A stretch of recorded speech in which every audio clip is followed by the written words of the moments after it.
Hello, I'm Gail Royster, President of the Rotary Club of Hudson.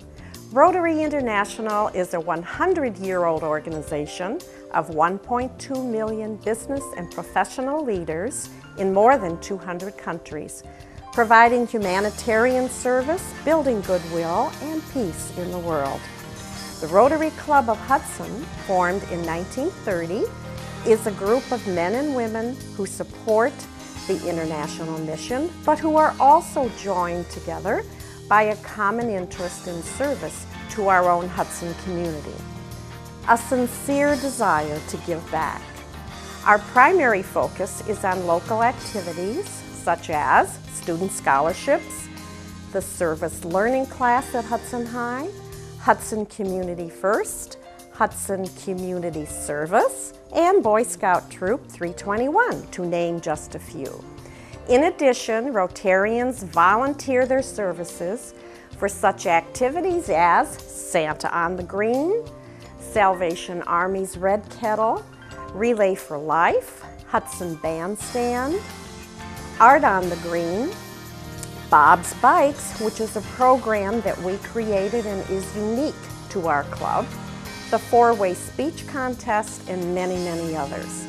You might have heard of the four-way test, which is followed by Rotarians worldwide in their business and professional lives. It has been translated into more than 100 languages. First, is it the truth? Second, is it fair to all concerned? Third, will it build goodwill and better friendships?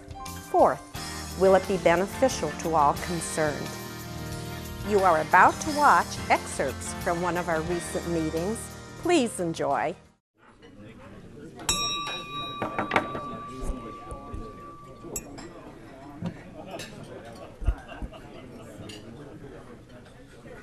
Good morning, Rotarians.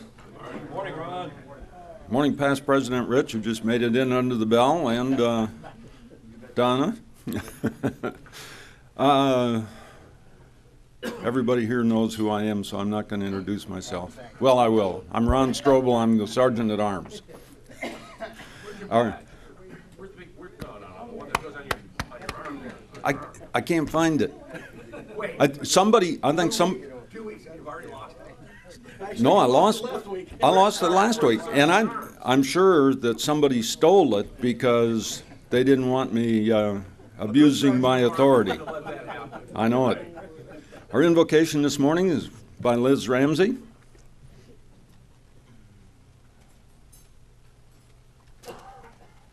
Good morning, Rotarians. Good morning, Liz. Let's pray. Thank you, God, for our blessings. Thank you for the world you created. Let us take time to notice the flowers, the trees, the beauty of the earth, and our eyes to be able to see them. Let us count our blessings, the clothes on our back, our homes, our cars, jobs, and finances. We thank you that we can meet together without turmoil. There is so much turmoil in this world today. Bless our servicemen and women in hostile areas. We pray for their well-being and safety. We thank you for encouraging us and having your heart and strengthening us and guiding us. We know that anyone who trusts in the Lord will never be put to shame, for there is no difference between the Jew and the Gentile. We all suffer from something, and now we pray for those having procedures and need healing. We pray for Connie, who had back surgery last week, and Tom Page, who went to get a checkup today. We pray for healing and for those I don't know about. We thank you, Christ, for going to the cross to take on all of our sins. May we use your word as a lamp to our feet and a light for our path. In Jesus' name, amen. Amen.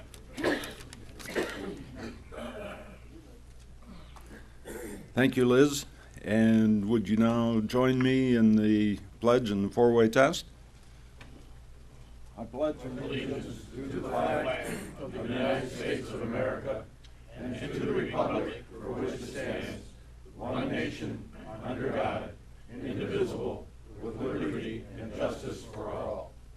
And the four-way test of the things we think, say, and do. First, is it true? Second, is it fair to all concerned? Third, will it build goodwill and better friendships? And fourth, will it be beneficial to all concerned?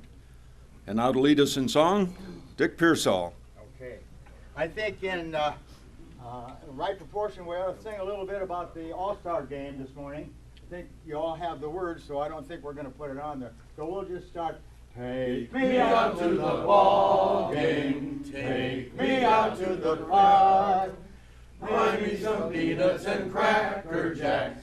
I don't care if I ever get back. So it's root for the home team. If they don't win, it's a shame. For it's 1, 2, 3 strikes, you're out at the old ball game. Good fans. Thank you, Dick. And leading this fine group today is our past president, Gail Royster. Thank you, Sergeant at Arms. Good morning, Rotarians.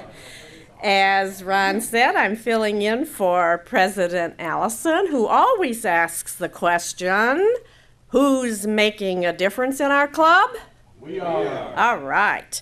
She'll be happy to hear that. Those warm and inviting greeters this morning, Craig, thank you very much for doing that. And for those people who are not... Well, Max, you bugged out then because I didn't see you. Huh, and I got here at 7:15. Thank you, Max.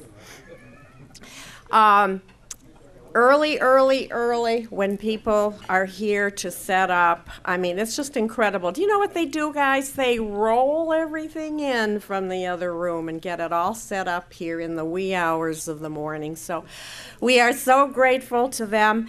Even Tom Page, I understand, was here, although he had to leave for a meeting. So Tom and Larry and Jimmy, we thank you so much. And of course, James is always back there on the camera. Larry, do we have any guests to announce this morning, to introduce? No guess. No guests, thank you, Larry. So I think we ought to learn a little bit more at this time about a bit of history. And our local historian here, who looks like he's reading his notes desperately. Who would that be? I have no idea. Duncan, would you please share with us? I'd be glad to. Duncan Tanner. Good morning, fellow history buffs. Folks, last week I had promised a historical review of women in Rotary. The phone calls were so no, just kidding. Allison is not here, and quite frankly, Allison, in my humble opinion, embodies women in Rotary. So I will delay the Women in Rotary presentation until one of our key ladies is here next week. Well, yeah, that too. Reaching deep into my bag of historical tricks for Rotary, I present for your edification and entertainment, Paul Harris, a life. Paul Harris was born in Racine, Wisconsin, April 19, 1868. Financial challenges compelled the family to move to Wallingford, Vermont, to live with grandparents when he was 3 years old. Although quiet and cerebral, he was quite the outdoorsman and enjoyed hiking the forests and climbing the mountains of Vermont. One of his childhood friends was an even quieter, more cerebral lad from the other side of the Rutland Mountains of Vermont. His name, Calvin Coolidge. Harris graduates from the University of Iowa in 1891 with what was then known as a Bachelor's of Law degree. Joined a Des Moines firm from St. John, Stevenson, and Whitsand, and 5 years later relocates to Chicago to begin his own practice. By all accounts, he was a good lawyer who told the truth, promptly responded to client questions, and never overcharged his clients. Yeah, take a minute. One day in the fall of 1900, Harris meets fellow attorney Bob Frank for dinner at an upscale North Side Chicago restaurant. During an after-dinner stroll, Harris is amazed by how many of the local shopkeepers his friend Bob knows.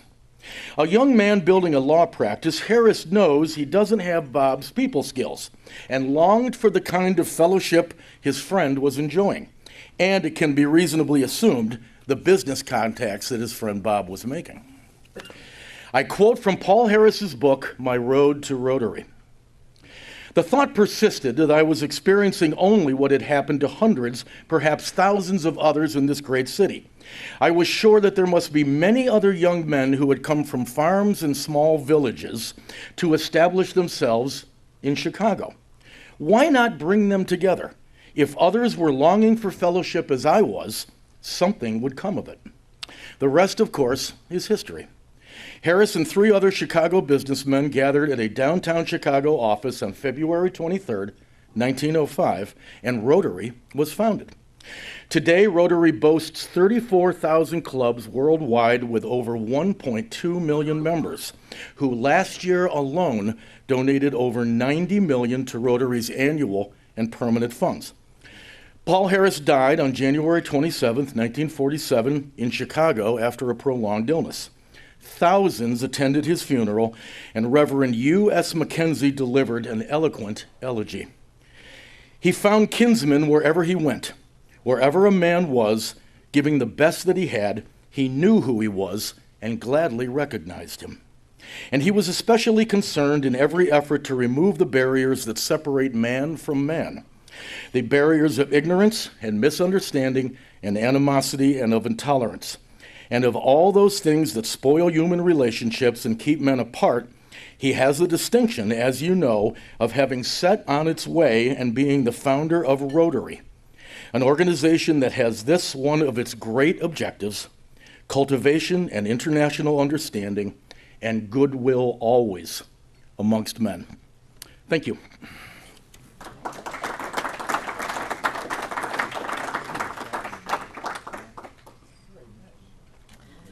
So interesting, Duncan. Thank you very, very much.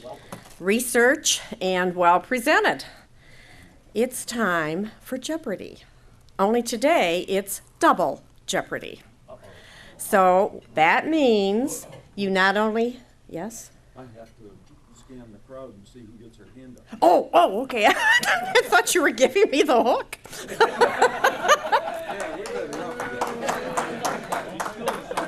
Yeah, he doesn't need an armband.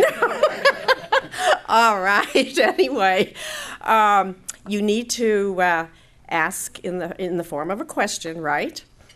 And because it's double jeopardy this morning, you have to come up with 2 names. You ready? Actually, Dick Pearsall, I'm going to need a little help with this one. You don't have to come up here, but if you could just help me along. I've been working on the railroad all the livelong day. I've been working on the railroad. I'm not done. Just to pass the scenic view. Can't you hear the captain shouting, Diane, blow your horn? Can't you hear the whatever? Diane, blow your horn. Who are Bob Snyder and Craig Tallman? No. Who was next? Joe. Craig Tallman and George Snyder. No. Who is? There's one over there. No. Were you listening? Craig and Diane Tallman. Yes! Here's your fabulous prize, Art.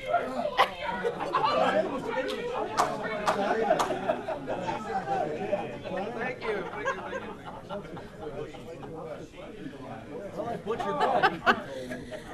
That was Diane, blow your horn. All right. Following up on that, we're going to have a little brief update on the Cuyahoga Valley Scenic Railroad. Craig Tallman.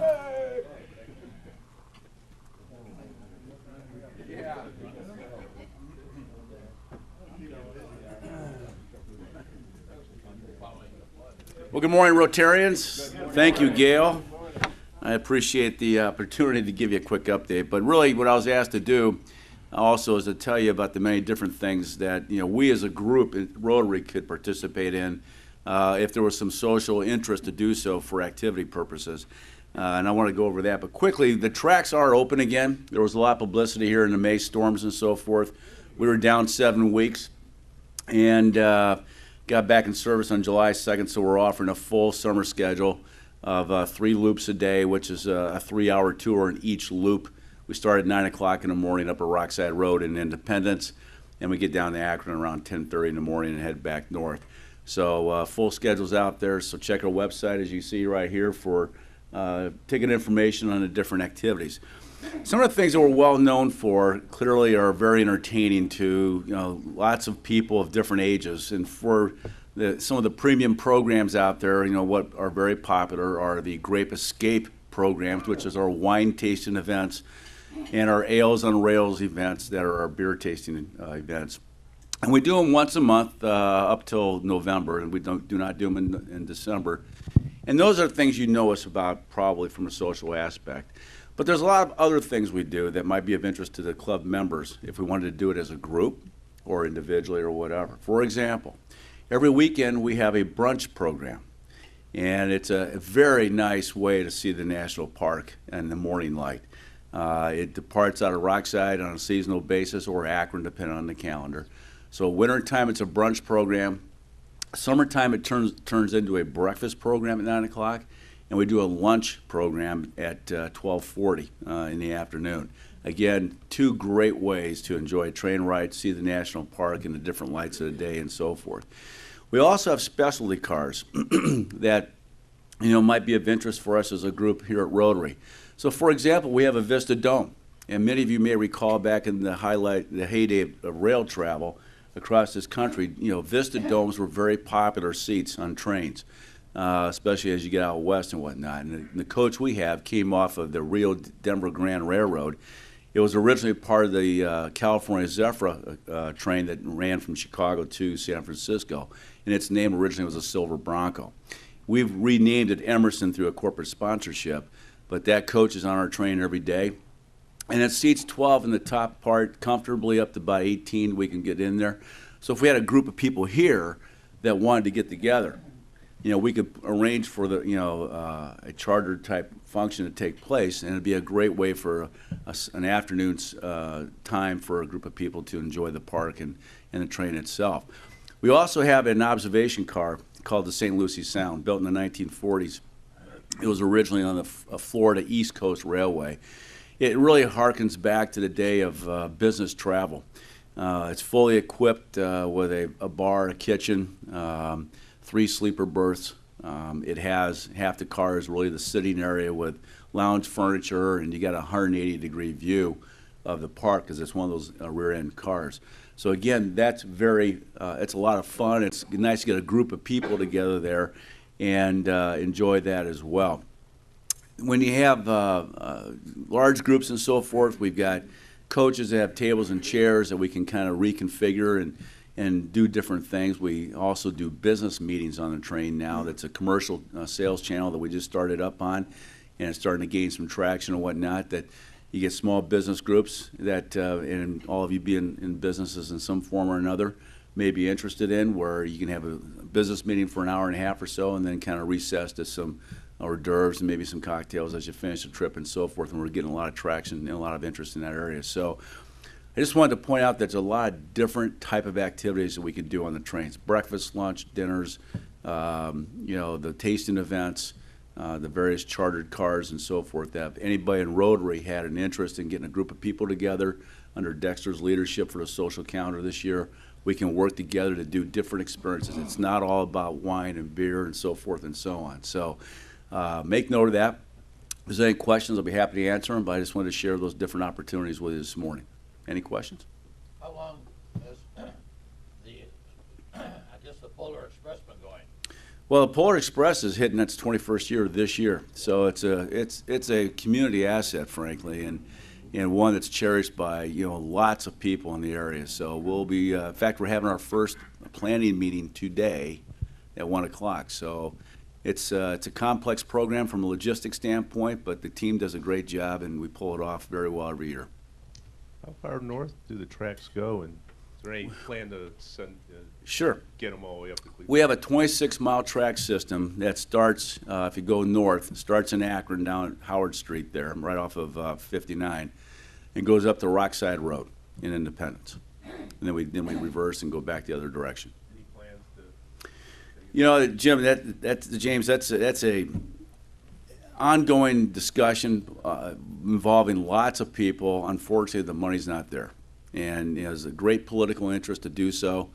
We would love to have the opportunity to get into the Cleveland market, but you know, we do not own tracks in that area. You got to have some cooperation, and unfortunately, you know, the resources just aren't coming together yet.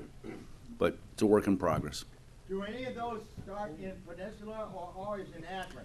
You know, you can board in Peninsula, and it's a great point to bring up, Dick, because if you can, from Peninsula, you can go north or south.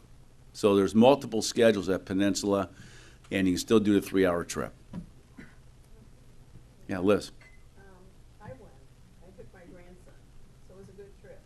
So you can all take your grandkids. Right, Liz was on the brunch program, I think, that morning, yeah. Or breakfast, okay. Yeah. When is the steam train? Great point, Jim. Steam is coming back in the valley here the first 2 weekends in September. And we're bringing in the 765, which is out of the Fort Wayne Historical Railroad Organization. 765 is the largest operating steam locomotive east of the Mississippi River right now, and it's a beauty. So if you have any interest in old railroading type history, this locomotive is a real icon of a past. James. I did it last year, and the coolest thing was, I don't know where we stopped, but they got everybody off the train. Right. And they backed it down the railroad, backed Right. it down the track, and they come zooming by. It seemed zooming. Right, yeah, we call it a run by. But So it's for, that was cool. yeah, they get everybody off with the cameras, they take photographs, and they just floor it, and at full throttle, full whistle, the whole bit. It's a real sweet deal. Lots of fun, lots of fun. Any other questions?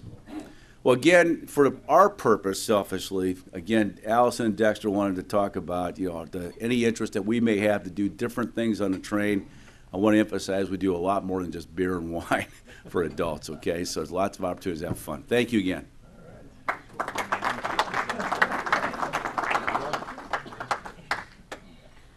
Wow, that's pretty exciting. A lot of different ideas there. Thank you very much, Craig. Ellison expanded the 3-minute Rotarian into the 5-minute Rotarian, but with a twist. And the twist is, instead of giving a minute on your personal life, a minute on your business life, and a minute on your volunteer life, we're asking that the 5 minutes be dedicated to something for which you have a passion. And the passion could be your hobby, it could be your business, and I don't know what James is going to talk about, but, or Jim, I'm sorry. Jim is going to do the other one first. All right, Jim is going to talk about greeters and why we have greeters and what's the benefit, and then he'll lead into his 5-minute Rotarian. So I present to you Jim Ahern. Thank you. Thank you. Good morning. Good morning. Good morning, good morning. We're going to talk about greetering, and what better way to start than the world's best greeter? So if you can let Willie do his thing. My name is Willie, Mr. Willie. All right now. And what I do is when people come in, what's the word for it? I greet them. And I tell them how they doing, and if they have children, I will ask them how the kids doing. And most of the time they'll come up and they want a bam. What's a bam? A bam? Bam! Bam! Okay. Give me a bam. Bam! That's a bam. All right now. Bam! That's another bam. All right. Hey. Hey, Willie, how's it going? Bam! Bam! Okay. All right. Now you know why Walmart has greeters. They have greeters. Why? because you feel good when you go past Willie. And that's the idea this morning. We're going to talk a little bit about greetering in Rotary. Sounds pretty simple, but it's maybe not. It's a little more complex than what you think. I looked up the definition of greeting. There was no greetering, so we make up that word. One, to address with some form of salutation, and two, to meet or receive verbally and or physically. So, how many different ways have you seen people be greeted? Well, handshake. What else? Hugs. Hugs. What else? No, anywhere. Anywhere. You've been over, bam, there's a new one, sort of. Well, I mean, you've been to other countries? How they kiss? In France, I looked this up. Depending on where you are, you either get 2, 3, or 4 kisses, depending on what region in France you are. If you're in Russia, men kiss on the lips. That's not going to fly for a while here, I don't think. But others, you got to bow. There's about 6 different ways people bow. They bow with their hands together, they bow with their hands to the side, they bow when they're shaking hands, depending on what part of Asia you're in, or Southeastern Asia. There's a wave, there's a nod, there's a salute. Tip of the hat, I didn't have that one. Fist bump, a wink, maybe. And what do they do up north, way up north? Rub noses. Rub noses. Yeah. So that's just the ones that I got. There's probably others as well. I looked on posting sites, job posting sites, monster.com and Career Builder. There's almost 1,000 jobs listed as greeting. 1,000 jobs out there. So I got to add that to our Hudson job search list. But why do we do it at Rotary? And why is it important? First of all, it's 7 o'clock in the morning. For crying out loud, you may be the first person that you talk to in the morning is the greeter when they come by. Improve the acquaintances across here. I mean, it's kind of hard to meet other people. Sometimes we sit in the same places, and at least you get, when you're a greeter, you get to meet people, everybody in the club when they come in. Really important for new members. Try and get a new member up to be a greeter as soon as they get here. Good way to meet people face to face, say their name, pronounce their name, important. I think one of the most important ones is probably that we have speakers that come in, we have guests that come in, we have potential new members that come in, and you're the first impression they're going to get with Rotary. And that's kind of when I first came. I walked in, Joe was bringing me, and but he wasn't here yet. Someone came right up, introduced themselves, and it's a good feeling. It's a welcoming feeling, rather than kind of looking around and what do I go, where do I do, is this the right people, and all that. They kind of partner with, we have 2 greeters, and one of the reasons is you can partner with each other, you can cover for each other. I think the main reason we have 2 greeters is we have 2 badges. Okay, I looked up greetering in other Rotary clubs. Some have 1, some have 2, some have 3. Our greeters get away with a lot because in some clubs we don't need a secretary or a sergeant at arms because the greeter essentially does all that. They introduce the guests, they start off the meeting, they make sure people are paying. So I don't know whether this is smaller clubs maybe that multiple definitions of job descriptions. It's because they don't have the armband. Yeah. Okay, quickly just to run through the greeter responsibilities, because most of you are signed up from now to the end of the year. I promise to send out a message, not every week to remind you to come, but at least before the month starts, so I'll keep track of it for you and send you an email. You got to arrive by 6:55. Wear the greeter badge and the name badge. Position yourself so you're the first person that who's ever come to our meeting will see, so you can make sure and be the first one there.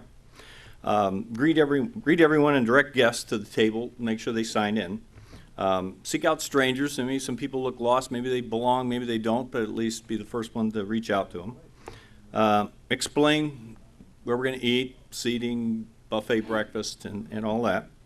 Greeter duty is 1 month, and although Craig said it was shifts, but he started a new rule, but it's not a rule, Craig, sorry.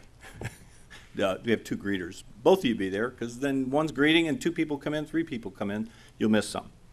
Okay, but the biggest question of all about greetering is, when do you get to stop and eat breakfast? And that's easy, when you're done, and that's usually when Gail gets here.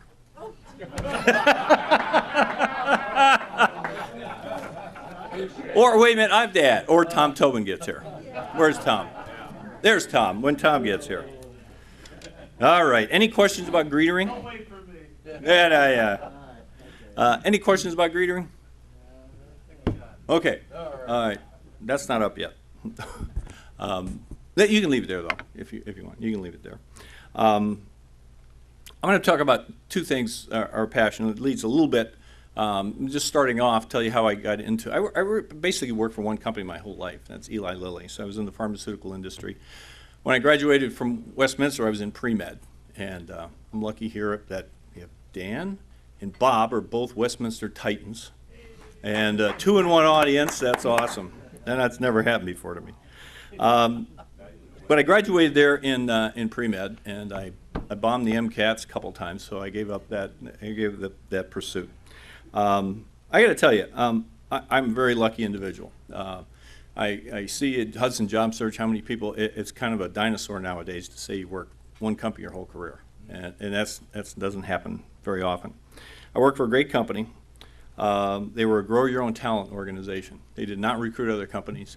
They committed to their employees, and actually I spent between 6 and 8 months at Northwestern's Kellogg School of Business, at Fuqua School of Business down in Duke, and at Harvard. So, and they picked up the tab, and it was an unbelievable advanced education that they committed to their employees. My problem there was, when you commit to that, you kind of move around a lot. And so I moved my kids a number of times, my wife and my kids a number of times, and so more times than they should have to put up with. So I committed to them that I would, in fact, make sure they had no debt at college and they had a car afterwards. And I lived up to that, because that's a lot moving out. My poor daughter, she moved in high school, and I still regret that. Where am I? Oh, yeah. I want to talk just a little bit about pharmaceutical industry. Companies like Lilly, Squibb, Merck, Upjohn, they all started in the mid-1800s. Usually sometime between mid to the later 1800s. They all started for a single reason, that the world of medicine in those days was mostly hucksterism, mostly people selling things that had no proof that they worked. And the only reason that a lot of things that were sold in those days worked is they were 50% alcohol. And people, oh, this works, and I'm drinking my medicine. And that went on for years and years. So folks like Colonel Eli Lilly and the Upjohn family and others decided there's got to be a better way to come up with medicine.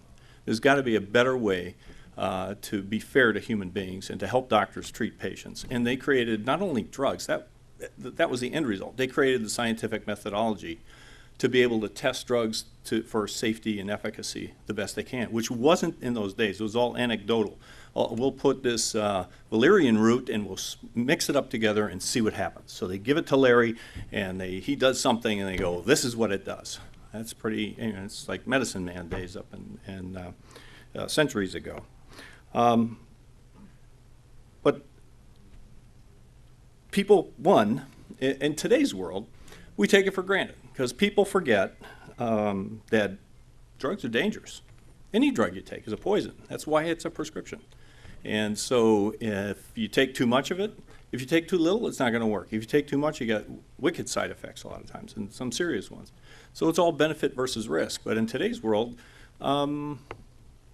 it's a tough thing for people to understand the process of what drug companies go through. Forbes did a recent article, and the biggest problem with drugs is obviously they're too high, they're too expensive. But we're in a catch-22. Couple statistics: 10 to 15 years to develop a drug. 10 to 15 years. The only thing that's even close to that are new airframes from scratch to now a 747 that's in the air, and trying to find oil wells and then have it, that oil turns into something in your gas tank. That's about 10 years. It's 10 to 15 years for drugs. There's a 97% chance of failure, and it's more difficult. There are more difficult diseases to treat today to develop drugs for. And in the future, I don't know if we're going to benefit from this, but drugs will be only a minor part of treating diseases. They'll all be prevention. The human genome has been developed and understood to the point where within the next 10, 20, 30 years, they're going to recognize what you're going to need tweaked to prevent Alzheimer's gene from expressing itself. We're a long way from that, but not the next century. It'll be this century. And it costs $1 to $5 billion, $1 to $5 billion to develop a drug today. Because if you have 97% failures, you've got a lot of cost that has no way. And the goal is to get rid of these drugs, is kill them as soon as possible. Don't wait till you spend $500 million and then find out it's not good. Okay, my career at Lilly, I spent about half my time in sales, different sales positions. I lived in Chicago, Detroit, Boston. I spent the other half of my time marketing and marketing management, and had 3 or 4 different compounds around. And one of them was I launched in 23 countries, which was kind of fun. Getting someone else to pay you to go to Europe and Asia is a lot better than paying yourself. After Lilly, I went to work for Sandler for 2 years as a consultant, and did some of that work. I want to briefly talk a little bit about Hudson Job Search, another passion that Joe fully understands. I took Joe's place as president and director of Hudson Job Search. But I do want to show, can you show that other quick video? Because this says more than what I could tell you about why Hudson Job Search exists. It's not on, that's it. It's coming up.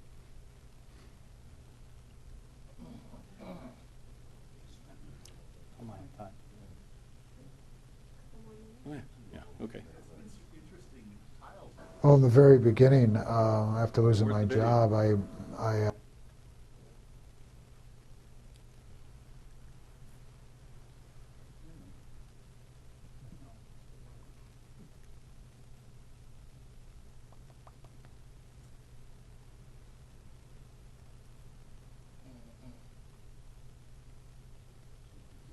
You play it right off the thumb drive?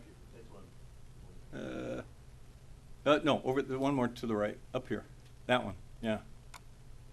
Open the vault. Being unemployed. There you go.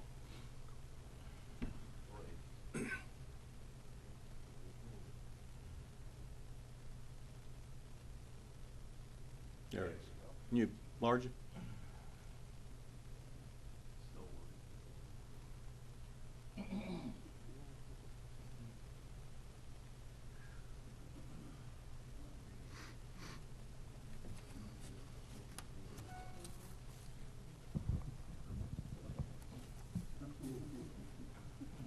Well, in the very beginning, after losing my job, I mean, I was devastated. I couldn't. It just kept on going through my mind. Like I can't believe that this is actually happening. It was the logical part of it that I couldn't, and the emotional part of not working for the company that I learned to love so much and be part of. I mean, it was part of me. You go through stages. I mean, losing your job is like a death in your family. I mean, you go through the different stages of all that, and then there's just that long, empty feeling inside that you have, like you're not worthy. You're not good enough to be hired or to work for somebody anymore. And now I'm probably at the point of acceptance, and I'm trying to move on with my life. I got a whole mess full of applications, some that I've never even heard back from. I've done interviews with people, and they've never gotten back to me after the interview, even though that they said they were going to. I get depressed, very depressed. I get at times when when you're sitting here by yourself and you start thinking about what had happened. And I'm not, and the thing that bothers me the most is still losing my job. Not unusual situation. If you could start with the second slide there.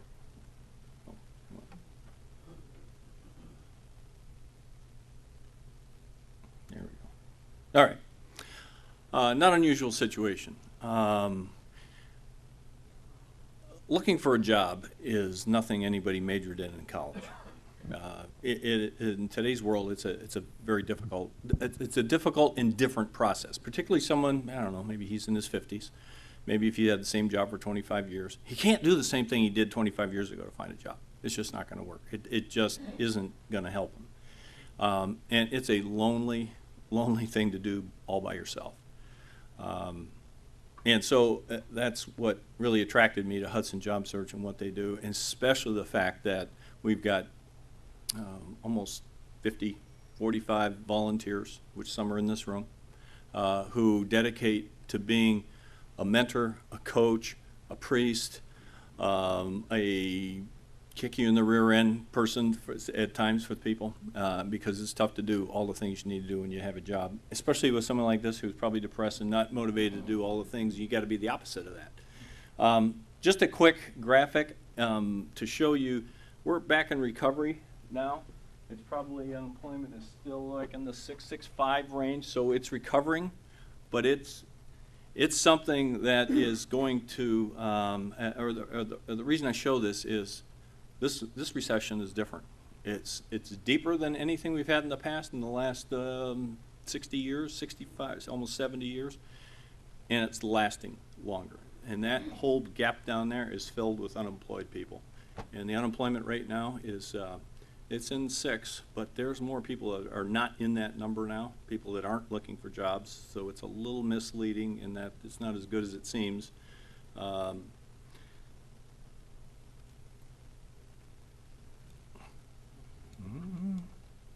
Okay, just a quick thing about Hudson Job Search. I'm not going to go through any of these slides other than it's an organization that's been around for 32 years.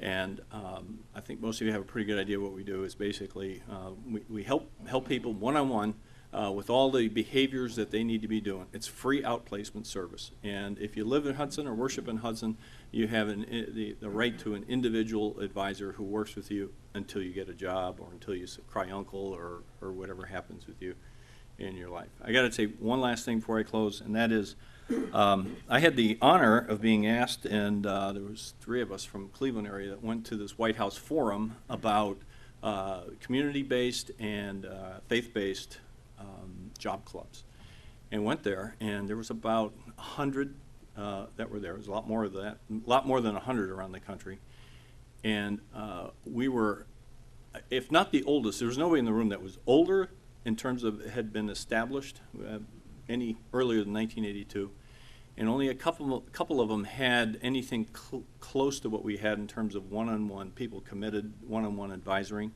as volunteers to the group. A couple of them had 3 or 4 people that helped. Nothing like we had. So as far as we know, we're one of the most unique job search clubs in terms of the oldest and how we approach helping people on a one-on-one basis. So. With that, I thank all of you who have been volunteers and those who also been helped. Yeah. One quick question: How has the job search been helping all our residents here? I guess from a placement time frame or numbers or.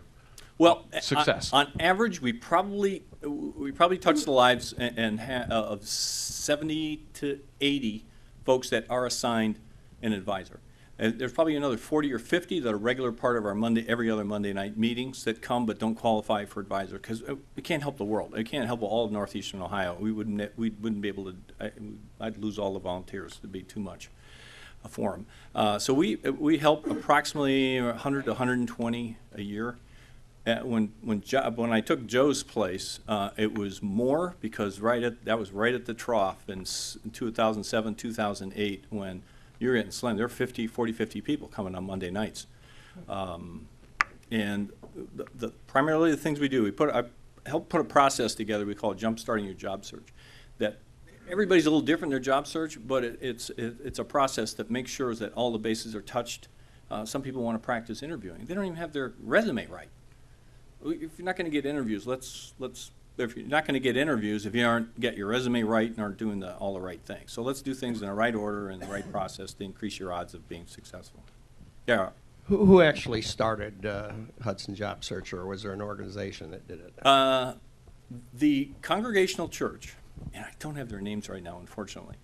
The Congregational Church had two folks who, one guy found a job, and the pastor at the time connected him with another person that just lost their job. He said, why don't you help Art? Why don't you help him? And so they helped him, and the guy said, it was great. So why don't we kind of create our own little ministry here at Congregational Church? And it grew from there in 1982. It grew from there from just a couple of people to 3 or 4, and went on from there to growing to what we have today. Yeah, Joe. Yeah, Jim, I think you should also point out that Hudson Job Search is self-supporting. I mean, we raise our own money. We have an annual budget. We have one part-time paid employee. And also the fact that Hudson Job Search, because of what it does, has contributed hundreds of thousands of dollars back into the treasury of the city of Hudson. Mm-hmm. Because the sooner we get these people back to work, the sooner they're paying income tax. Right. And it's hundreds of thousands of dollars. Well, at any one time with the people we're helping, it's usually salary that is out of our economy between $500,000 and $1 million. So he's right. The sooner that comes back, the better, the better off for their lives, but also taxes are being paid, et cetera, et cetera. We done? All right. Thank you. Very, very interesting. Love the bit about your passion for the drug industry, too, and the insights there, Jim. So thank you very, very much. Our membership goals and strategies are extremely important so that we grow on a qualitative basis. And to share his vision, our new membership chair and past president, Rich Warfield.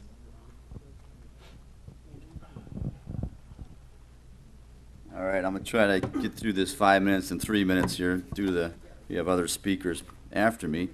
Before I do, I just wanted to bring to everyone's attention that on June 28th at the district meeting, we received our third and final award for last year called the Presidential Citation Award, awarded to the Rotary Club of Hudson for actively working to engage Rotary and changing lives. So Larry, I'm going to hand this over to you, and I'm not sure what we do with all these accomplishments, but this is another fine award that we received on behalf of our club. Good morning, fellow Rotarians. Good morning. Our current president, Allison, who is up there in Boston helping another daughter move, asked me to talk about some of the proposed changes to our membership categories, a possible mentoring program, and for any new incoming members of the club, and finally, the 40 and under membership subcommittee. First of all, let me tell you what direction. I think a lot of you know that the club or clubs across the country have been losing members over the last 2 or 3 years. And last year we ended up with 54 members. The year prior to that we were at 51, and the year prior to that we were at somewhere between 55 and 56. So, you know, it's been a decline. Last year we turned it around a little bit, a net increase of 3. I can honestly tell you, we've already, and it usually happens, things shake out at the end of the prior fiscal year, the beginning of the new president's term. We've already lost 1 member, and we're possibly losing 2 more members. So that would bring us back down to 51. We all been in business at one point or another in our lives, and we know that people just aren't happy with staying neutral because people want raises, people want this, costs of businesses, you know, go up every year. So we have to continue to think outside the box. We can't just do what we did in the past. And I know there's a lot of members here that are thinking about maybe being down south during the winter. I can't blame them with the weather up here. It's pretty ugly. So, you know, and looking in this room today, we have 31 members out of 53 members are in attendance. That's a 58% attendance today. Now, I know it's beautiful outside and people want to golf and all that, and you know, we're talking about internal things with our club here, which is not 100% exciting, other than, you know, James over there who did a great job on Hudson Job Search, and and Willie up on the screen. But we need to think outside the box. So this little bit of momentum that we gained last year, we've already lost. So we need to jumpstart our engines. One of the things that started, or that we talked about at the last board meeting, and this was Allison's ideas, and she shared it with the board, is adding 3 different types of new Rotary memberships.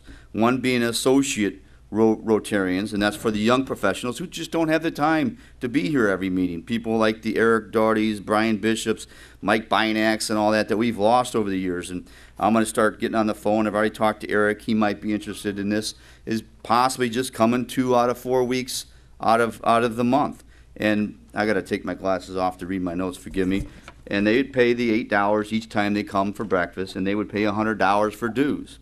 And get some of our younger people back into the club. We've been very fortunate to have Dexter, John Archer, who couldn't make it today, Jeff Tong, who couldn't make it. But the bottom line, we're all busy, and they got families, they got young families, and maybe the morning's not the best time.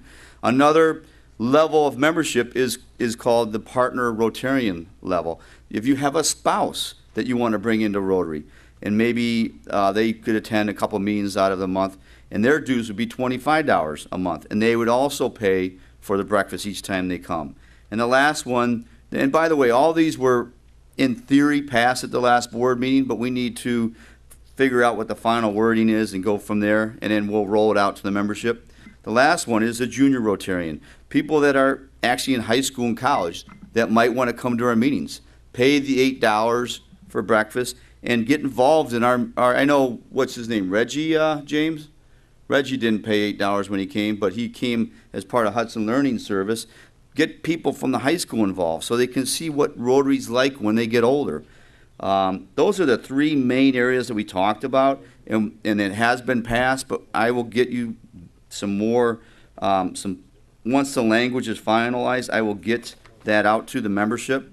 Another program is the mentoring program. As people join Rotary, is have them assigned to a mentor for 3 or 4 months. So that mentor can continue to invite them to social activities, to activities going on outside the regular membership meetings. Pull them aside, sit with them at the table, tell them a little bit about Rotary.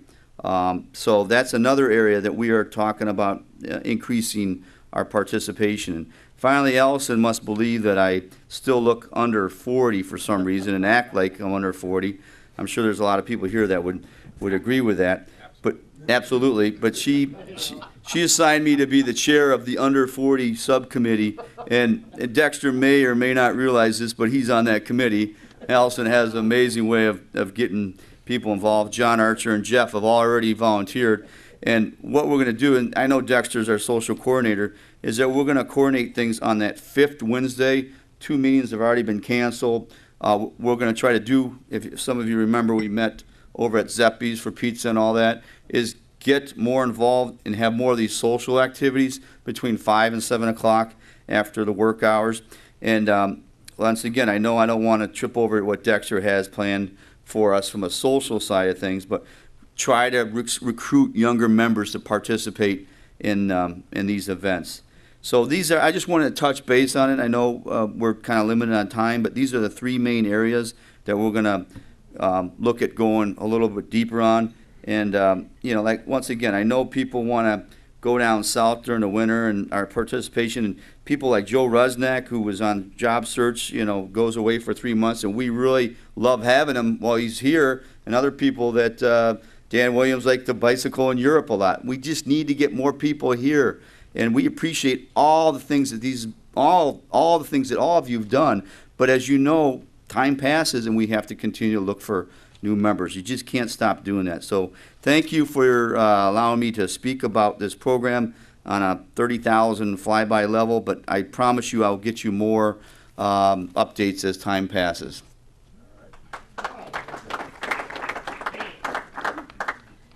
Thank you very much, Rich. And I have just graciously gotten the response from James Field and Bob Cramp. We will bump them till next week because we're running out of time. But we want to get Dexter up here, and Jimmy's going to kind of help him. And we've got some exciting, fun things coming up soon, and we'll turn it over to Dexter and Jimmy. I am still a little under the weather, so if I start coughing, I'm just going to stop because that's not good. A couple things I just want to remind you of is some of the social events that are coming up. Some things are due, and they're due like now. And one is the In Polio baseball game. If you have not signed up for this, and I only have 3 people that have signed up so far, myself, Greg Tallman, and I forgot the other person. I gave my check to Jimmy Suffin, that's right. Stu Buchanan. So if you have not signed up, we need you to sign up by Friday. That's it. That's the end of the deadline. If you don't sign up by Friday, you're not going to be able to go to the baseball game. So please get one of these from me. I will be here for the end of the meeting, and you can fill this out and give it to me, or just give me your name at least, and I can get your name into the folks that are managing this, and then I'll get the money from you by Monday. I'm okay, but I need to get your name at least by Friday. The other thing is the golf outing. I've had a couple questions about that. I don't have a lot of these flyers. This one's for Duncan, but I'm going to get a lot of these flyers out to you guys. I sent it out to Gail already. She's going to get it on the website, and basically our golf outing is going to be on August 28th, which is a Thursday. And the cost is $75. I try to keep the price down as much as possible because it's really just going to be the golf, and there's going to be reception afterwards. Make sure that you talk to your spouses about coming to the reception afterwards at 4 o'clock, because we want spouses to be involved. It's funny, Gail started volunteering me for stuff, and now Allison's doing it too. But I'm okay with it because I think that bringing more younger members to the group will actually add to the growth of it long term. And doing things where spouses can come, doing things where little children can come. I've talked to John Archer, who has a small child like me, and those things are important. If you want us to be involved in that kind of stuff, young folks that are in their 40s, we got to get our spouses involved, because if my spouse isn't involved, I won't be able to go to a lot of things. And then the last thing is July 18th, which is Friday, is the next Screen on the Green. I will be there. If you want to go, you need to sign up. And I don't have anyone who's signed up for the Screen on Green for Friday. I'm going to pass out that sheet in the next few minutes here. If you want to sign up, please do that so that I know that I should be looking for someone else to be there besides myself. Okay? And then, Jimmy, you got some more stuff for us? Dexter, one quick question on the golf outing. Yeah.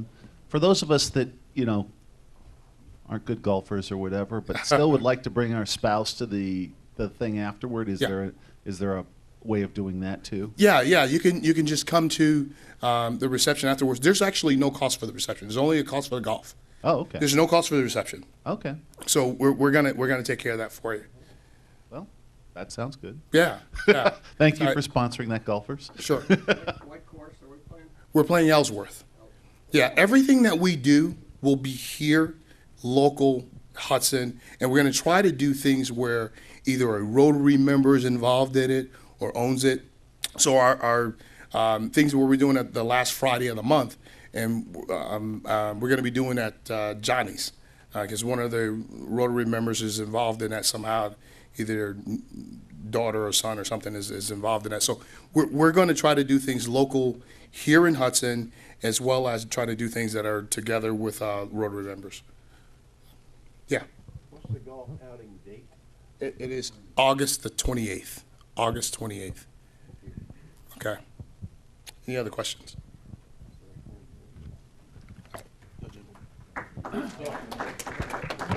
Part of the August 1st baseball game, I also have these raffle tickets.